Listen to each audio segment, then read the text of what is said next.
ಕೋಲಾರ ಜಿಲ್ಲೆ ಕೆಜಿಎಫ್ನ ಚಿಂಚಾಡಹಳ್ಳಿಯಲ್ಲಿ ಮದುವೆಗಾಗಿ ತಂದಿದ್ದ ಚಿನ್ನಾಭರಣವನ್ನೇ ದರೋಡೆ ಮಾಡಲಾಗಿದೆ. ಮಾರಕಾಸ್ತ್ರಗಳಿಂದ ಬೆದರಿಸಿ 70 ಲಕ್ಷ ರೂಪಾಯಿ ಮೌಲ್ಯದ ಚಿನ್ನ ಬೆಳ್ಳಿಯ ಆಭರಣಗಳು ಮತ್ತು ನಗದನ್ನ ದೋಚಿದ್ದಾರೆ.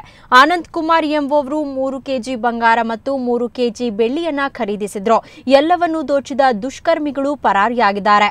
ಆಂಡರ್ಸನ್ ಪೇಟೆ ಠಾಣೆಯಲ್ಲಿ ಪ್ರಕರಣ ದಾಖಲಾಗಿದೆ.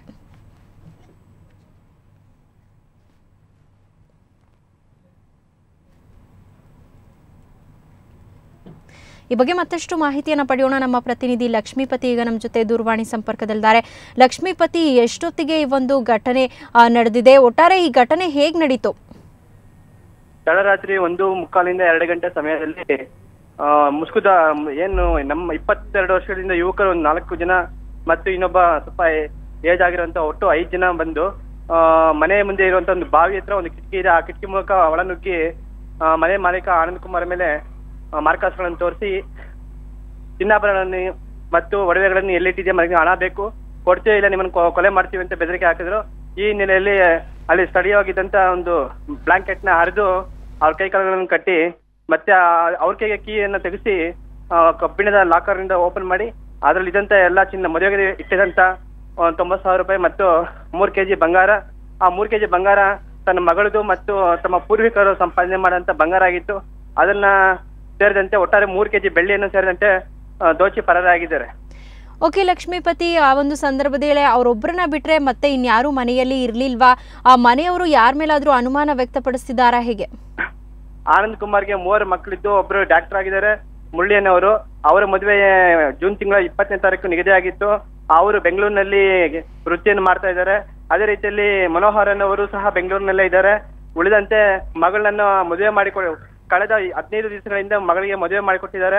ಆ ಮದುವೆ ಮಾಡಿಕೊಟ್ಟ ಮಗಳ ಜೊತೆ ಕಿರಿ ಮಗನು ಸಹ ಹೋಗಿದ್ದಾನೆ.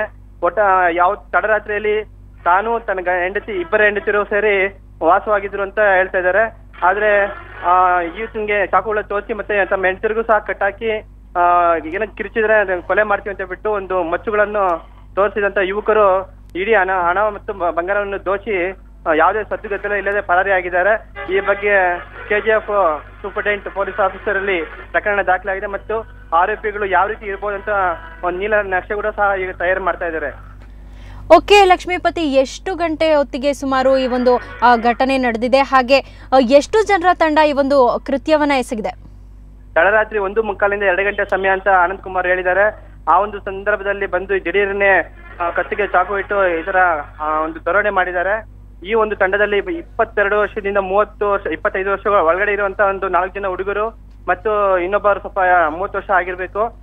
ಒಟ್ಟಾರೆ ಇವರು ಒಂದು ಸ್ಥಳೀಯ ಅಂದ್ರೆ ಕೋಲಾರ ಸುತ್ತಮುತ್ತಲು ಇರುವಂತ ತೆಲುಗು ಭಾಷೆ ಮತ್ತು ಕನ್ನಡ ಭಾಷೆ ಮಾತನಾಡುವಂತ ಯುವಕರಾಗಿದ್ದಾರೆ.